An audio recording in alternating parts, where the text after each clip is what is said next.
Bu yalangoyoqni nimasi yoqib qoldi? Tavba, gaplashib turishini qara. O'zi yo'lingni zo'rg'a topib yurasan-ku, yana nozlanib gapirishga balo bormi? Ertaga shaxsan dadamning o'zi sizlar uchun tug'ilgan kunim sharafiga ziyofat tashkillashtiryapti. Hammangizni taklif qilaman. Dadamning shaxsan o'zi. Qo'ysang-chi, shuncha ish turgandami? Xursand bo'lma, bazmda sendaqalar uchun joy yo'q. Restoran egasi ham senga o'xshagan bechoralarni kiritmasligi aniq. Restoran. Shunday qasrday uying turganda nima uchun restoranda qilasan? Seni tug'ilgan kun bazmini har yili uyida katta qilib nishonlaydi deb eshitgan edim. Rostdanmi? Uyingga boramizmi? Qanday baxt! Zo'r-ku. Menga hovlidagi bazmlar juda yoqadi. Dadam aytganimni qiladi deganding-ku. Menimcha yo'q demaydi. Albatta bo'ladi. Dadam doim ko'nglimga qaragan. Ertaga hammani kutaman.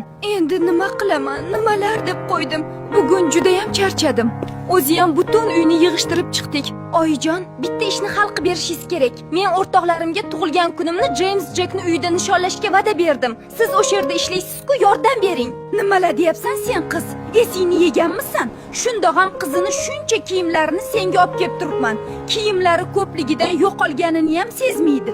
Men hammani taklif qilib bo'ldim. Qiz kerak bo'lsa ko'ndirasiz. Harakat qilaman. Lekin uyiga kirgizmasligi aniq. Mariya tug'ilgan kunga taklif qildi.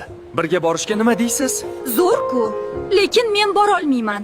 Unga meni borishim sira yoqmaydi. Nimani ovozi? Bayram bo'lyaptimi?